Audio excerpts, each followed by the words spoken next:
આજે આપણે બનાવીશું ગ્રીન પુલાવ। જો તમે અમારી ચેનલ સબસ્ક્રાઈબ ના કરી હોય તો સબસ્ક્રાઈબ કરી લો અને બેલ આઇકન પ્રેસ કરો લેટેસ્ટ અપડેટ માટે। ગ્રીન પુલાવ બનાવવા માટે એક મોટું કેપ્સિકમ લીધું છે, 2 તીખા પાતળા મરચાં લીધા છે અને ધાણા ઝીણા કાપીને લીધા છે, 1 મુઠ્ઠી જેટલા।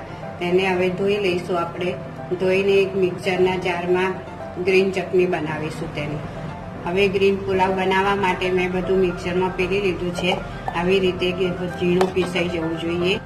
હવે મેં બાસમતી રાઈસ લીધા છે 2 કપ જેટલા। 2 કપમાં 4 માણસનો ભાત બની શકે। હવે તેને ધોઈ કાઢ્યા છે, 5 મિનિટ સુધી પલળવા દીધા છે। હવે તેનો વઘાર કરીશું।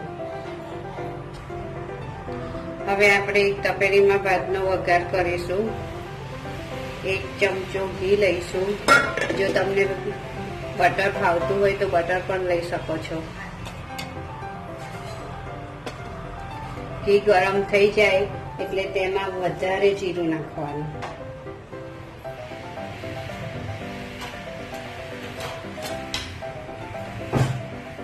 એક મોટી ચમચી જીરું લઈશું।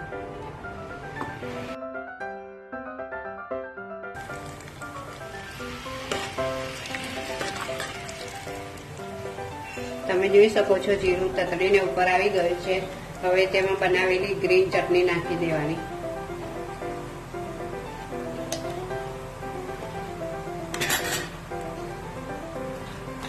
મિક્સરમાં આપણે ચટણી નાખી દેવાની।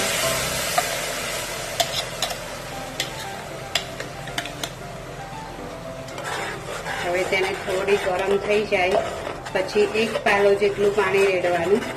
પાણીને બરાબર ઉકળવા દેવાનું।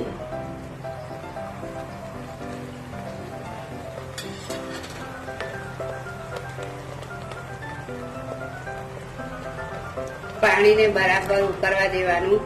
ઉકળી જાય પછી અંદર બાસમતી ચોખા ધોયેલા મૂકી દેવાના। મૂક્યા પછી તેને 5 થી 6 મિનિટ સુધી ચડવા દેવાનું।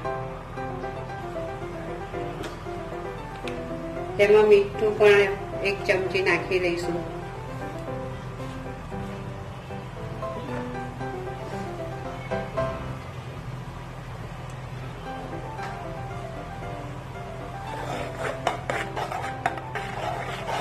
આ ઉકળી ગયું છે।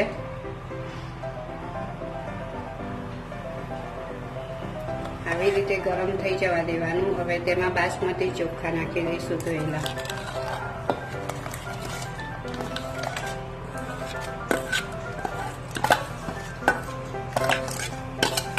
ફરી 1 ગ્લાસ પાણી રેડીને તેને ચડવા દઈશું ઢાંકીને।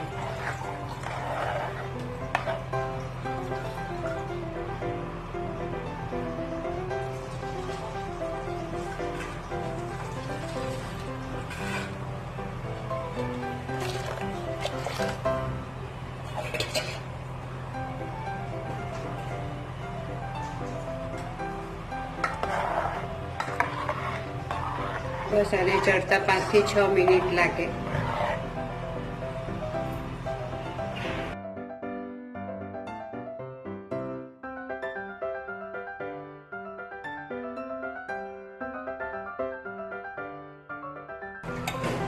હવે ગ્રીન પુલાવ બની જવા આવ્યો છે, તૈયારીમાં છે। હજુ પાણી થોડું વધારે છે, ચોખા થોડા કાચા છે।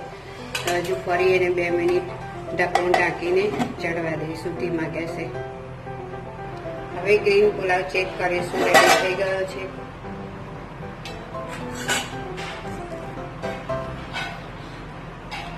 પુલાવ રેડી થઈ ગયો છે। હવે તેને આપણે સર્વ કરીશું।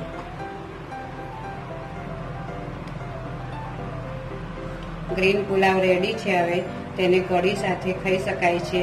જો અમારી રેસીપી ગમી હોય તો લાઈક, કોમેન્ટ, શેર કરવાનું ભૂલતા નહીં। અમારી ચેનલને સબસ્ક્રાઈબ કરવાનું પણ ભૂલતા નહીં।